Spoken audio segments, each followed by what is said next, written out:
여러분, 한밤중 궁궐의 거대한 문이 소리 없이 열리고 한 남자가 품속에서 종이 한 장을 꺼낸다고 상상해보세요. 그 종이에는 당대 최고의 권력자들 이름이 빼곡히 적혀 있습니다. 그런데 말입니다. 그 이름 옆에는 붉은 먹으로 생 아니면 살이라는 글자가 선명하게 적혀 있었죠. 이 사람은 살리고 저 사람은 죽여라. 요즘 말로 하면 인공지능보다 더 냉혹한 데스노트의 실사판이라고나 할까요?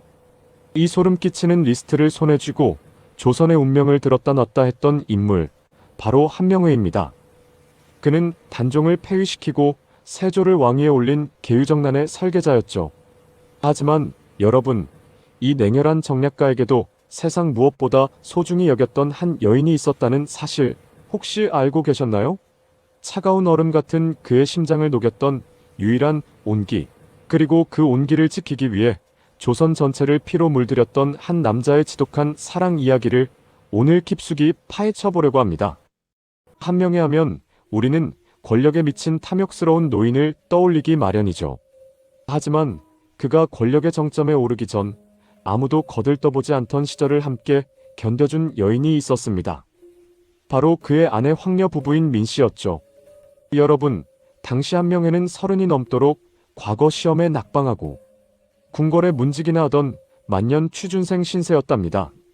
지금으로 치면 40이 다 되도록 변변한 직장 없이 편의점 아르바이트를 전전하는 남편을 둔 셈이죠. 그런데 민씨 부인은 어땠을까요? 친정 식구들이 저런 무능한 자와 어찌 살겠냐며 타박할 때도 그녀는 묵묵히 남편의 길을 살려주었습니다. 한명회가 밖에서 수모를 당하고 돌아오면 따뜻한 숭늉한 사발을 내밀며 대감의 그릇은 이 나라를 담기에 충분합니다라고 속삭여 주었죠. 한명회가 나중에 그토록 잔인하게 권력을 찬탈했던 원동력이 어쩌면 자신을 믿어준 단 한 사람, 아내에게 보란듯이 성공한 모습을 보여주고 싶었던 보상 심리는 아니었을까요? 그가 휘두른 칼날 뒤에는 아내에게 비단옷을 입히고 싶었던 한 남자의 처절한 욕망이 숨어 있었을지도 모릅니다. 서울 강남의 상징인 압구정동, 그 이름이 한명회 호에서 따온 것이라는 건 다들 아시죠? 한명회는 말년에 한강변에 아주 호화로운 정자를 짓고 이름을 압구정이라 붙였습니다. 세상을 다 잊고 갈매기와 친하게 지내겠다는 뜻이죠. 참 낭만적이지 않나요? 하지만 여러분, 이건 요즘 식으로 말하면 재벌 회장님이 나는 돈에 관심 없다, 자연이 좋다라고 말하면서 뒤로는 수조원대 주식을 굴리는 것과 똑같은 상황이었답니다. 실제로 한명회는 그 정자에서 갈매기를 보기는커녕 왕보다 더한 권세를 누리며 전국의 뇌물을 쓸어 담았습니다. 오죽하면 당시 사람들이 정자 주인이 갈매기를 쫓아버렸다라고 비아냥거렸을까요? 한명회에게 압구정은 안식처가 아니라 자신의 권력을 과시하는 전시관이었던 겁니다. 그는 그곳에서 명나라 사신들을 접대하며 조선의 실세가 누구인지 똑똑히 보여주었죠. 갈매기를 벗삼겠다는 감성적인 이름 뒤에 숨겨진 노회한 정치인의 민낯, 정말 소름 돋지 않습니까? 여러분, 자식 교육에 진심인 분들 많으시죠? 그런데 한명회는 그 차원이 달랐습니다. 그는 자신의 딸들을 줄줄이 왕실로 시집 보냈습니다. 예종의 비인 장순왕후와 성종의 비인 공혜왕후가 바로 그의 딸들이죠. 요즘으로 치면 한 집안에서 삼성과 현대가에 동시에 며느리를 보낸 격이라고 할까요? 이것이 과연 자식을 향한 사랑이었을까요? 아니면 자신의 권력을 대대손손 유지하기 위한 도구였을까요? 재미있는 건 이 딸들이 모두 일찍 세상을 떠났다는 사실입니다. 한명회는 사위인 왕들보다 더 오래 살면서 딸들의 죽음을 지켜봐야 했죠. 최고의 권력을 가졌지만 정작 자식들의 생명은 지키지 못했던 아버지의 마음은 어땠을까요? 궁궐 안의 화려한 방에서 외롭게 죽어간 딸들의 소식을 들을 때마다 한명회는 자신이 휘두른 칼날이 다시 자신에게 돌아오는 듯한 통증을 느꼈을 겁니다. 이것이 바로 권력이라는 마약이 주는 가혹한 대가가 아니었을까요? 잠시 쉬어갈까요? 조선의 흥미진진한 뒷이야기 재미있게 듣고 계신다면 지금 바로 구독과 좋아요 부탁드립니다. 여러분의 작은 관심이 더 깊이 있는 역사를 발굴하는 원동력이 됩니다. 한명회의 젊은 시절은 그야말로 안습 그 자체였습니다. 조부와 아버지가 높은 벼슬을 지냈지만 정작 본인은 머리가 나빴던 건지 운이 없었던 건지 시험만 보면 떨어졌거든요. 결국 음서라는 제도를 통해 겨우 들어간 직책이 경덕궁의 문직이었습니다. 요즘으로 치면 명문가 자제가 말단 보안요원으로 취업한 셈이죠. 친구들이 고위 공무원이 되어 거드름을 피울 때 그는 밤바람을 맞으며 궁궐문을 지켜야 했습니다. 하지만 한명회는 그 비천한 자리에서 기회를 엿봤습니다. 아무도 눈여겨보지 않던 수양대군의 잠재력을 알아본 것이죠. 그는 수양대군에게 접근해 천하의 주인은 따로 있다며 그의 야망에 불을 지폈습니다. 문직이라는 낮은 곳에서 세상을 바라보았기에 오히려 권력의 흐름을 더 정확히 읽어낼 수 있었던 걸까요? 지금 당장 내 처지가 초라하다고 실망하지 마라. 큰 물고기는 깊은 곳에서 노는 법이다. 한명회의 인생 전반전은 우리 시니어들에게도 시사하는 바가 참 큽니다. 여러분, 한명회의 별명이 무엇인지 아시나요? 바로 칠삭둥이입니다. 어머니 뱃속에서 달수를 다 채우지 못하고 7달 만에 태어났죠. 전해지는 이야기에 따르면 태어날 때 몸이 너무 작고 기형적이어서 집안 어른들이 사람 구실 못할 테니 내다 버려라라고 했을 정도였다고 합니다. 하지만 노비 한 명이 몰래 데려다 정성껏 키워 겨우 목숨을 부지했죠. 이 신체적 열등감은 한명회에게 평생의 콤플렉스이자 도끼가 되었습니다. 나를 무시했던 세상을 내 발밑에 두겠다는 강한 의지 말이죠. 요즘 말로 하면 지독한 결핍이 그를 괴물 같은 정치가로 만든 겁니다. 역사 기록에 보면 한명회는 외모가 매우 험악하고 기괴했다고 전해지는데 어쩌면 그 거친 외모 속에 숨겨진 날카로운 지략은 생존을 위한 처절한 몸부림이었을지도 모릅니다. 만약 한명회가 2026년 대한민국에 태어났다면 어떤 모습이었을까요? 아마 그는 여의도 정치판을 뒤흔드는 최고의 선거 전략가이거나 수조원대 부동산을 굴리는 자산운용사 대표였을 가능성이 큽니다. 그는 사람의 욕망을 정확히 꿰뚫어 볼 줄 알았습니다. 누가 돈을 원하는지, 누가 명예를 원하는지 파악해서 그에 맞는 미끼를 던지는데 천재적이었죠. 한명회는 세조에게 임금님은 칼이 되십시오. 저는 그 칼을 휘두르는 손이 되겠습니다라고 말하곤 했습니다. 1인자의 권위를 세워주면서 실리는 자기가 챙기는 아주 영리한 2인자의 전형이었죠. 요즘 기업에서도 회장님 옆에서 실권을 장악한 오른팔 같은 존재들, 그들의 원조 모델이 바로 한명회라고 보시면 됩니다. 여러분 주변에도 혹시 이런 한명회 스타일의 인물이 있지 않나요? 조선 역사상 가장 강력한 군신 관계를 꼽으라면 단연 세조와 한명회일 겁니다. 세조는 한명회를 가리켜 나의 장량 유방의 책사이라며 극찬했습니다. 두 사람의 관계는 단순한 상하 관계를 넘어선 일종의 운명 공동체였습니다. 세조가 조카인 단종을 몰아내고 왕이 될 수 있었던 건 한명회의 머리에서 나온 치밀한 작전 덕분이었고, 한명회가 무소불위의 권력을 누릴 수 있었던 건 세조의 무한한 신뢰 덕분이었죠.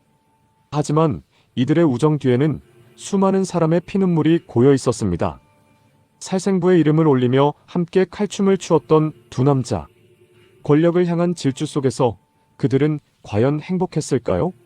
세조는 말년에 피부병과 악몽에 시달리며 고통스러운 시간을 보냈고, 한명회는 권력을 지키기 위해 평생을 감시와 음모 속에서 살아야 했습니다. 피로 맺어진 동맹은 결국 피의 냄새를 지우지 못한 채 역사 속으로 사라졌습니다. 다시 사랑 이야기로 돌아가 볼까요? 한명회에게 사랑은 곧 지키는 것이었습니다. 가난했던 시절 자신을 믿어준 아내와 그 사이에서 태어난 자식들을 가장 높은 곳에 앉히는 것이 그가 아는 유일한 사랑의 방식이었죠. 비록 그 방식이 권력 투쟁과 정략 결혼이라는 거친 형태를 띠었을지라도 말입니다. 그는 아내 민씨 부인이 죽었을 때 세상이 무너지는 듯한 슬픔을 느꼈다고 합니다. 냉혈한 정치가도 사랑하는 여인의 죽음 앞에서는 한낱 나약한 인간일 뿐이었죠. 한명회는 아내를 위해 거대한 묘를 조성하고 정성을 다해 제사를 지냈습니다. 부인, 이제야 당신을 조선에서 가장 귀한 여인으로 만들었는데 왜 이리 빨리 가시나요? 무덤 앞에서 읊조렸을 그의 독백을 상상해보세요. 그가 모은 그 엄청난 재산과 권력이 아내 없는 세상에서 무슨 의미가 있었을까요? 한명회는 완벽해 보이는 전략가였지만 사실 겁이 굉장히 많았다고 합니다. 늘 암살의 위협에 시달렸기에 집안에서도 무기를 숨겨두고 잤으며 음식을 먹을 때도 기미를 하지 않으면 입에 대지 않았죠. 요즘으로 치면 극심한 공황장애와 불안증을 겪고 있었던 셈입니다. 그는 죽을 때까지 누군가 나를 죽이러 오지 않을까 하는 공포 속에서 살았습니다. 남의 목숨을 생살부로 결정했던 사람이 정작 자신의 목숨에 대해서는 그토록 벌벌 떨었다는 사실, 참 아이러니하지 않습니까? 그가 지은 화려한 정자 압구정은 어쩌면 그런 불안으로부터 도망치고 싶었던 은신처였을지도 모릅니다. 하지만 아무리 높은 정자를 지어도 마음속의 공포까지 피할 수는 없었겠죠. 한명회는 조선 제1의 부자였습니다. 기록에 따르면 그가 소유한 노비만 수천 명에 달했고 전국의 비옥한 땅은 죄다 그의 차지였습니다. 지금 가치로 환산하면 수조 원대 자산가인 셈이죠. 강남에 빌딩 수십 채를 가진 부동산 재벌이라고 생각하시면 이해가 빠르실 겁니다. 그런데 그 많은 돈을 어떻게 모았을까요? 대부분은 권력을 이용한 이권 개입이었습니다. 인허가를 내주는 대가로 땅을 받고 관직을 팔아 금괴를 챙겼죠.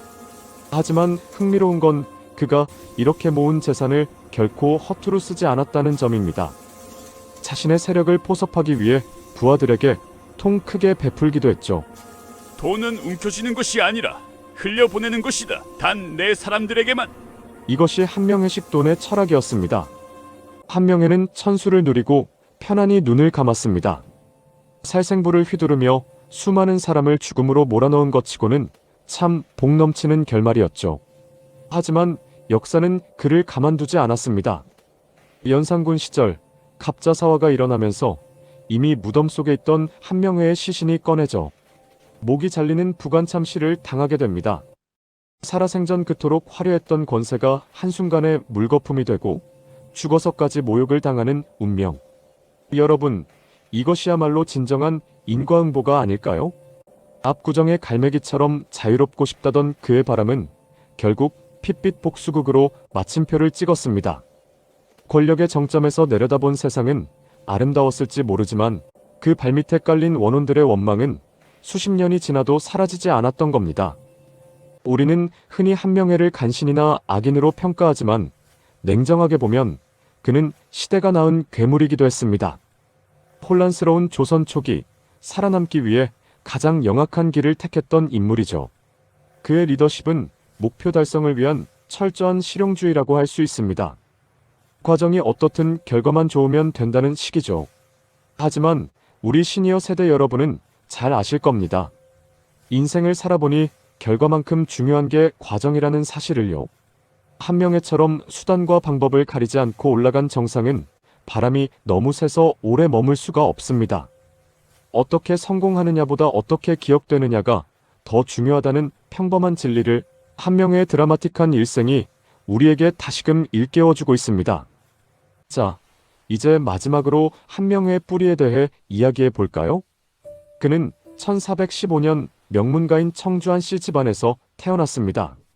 하지만 앞서 말씀드린 대로 칠삭둥이로 태어나는 바람에 집안의 수치로 여겨졌죠. 그의 할아버지는 예문관 대제학을 지낸 한상질이었는데 손자가 태어났을 때 너무나 왜소한 모습에 실망감을 감추지 못했다고 합니다.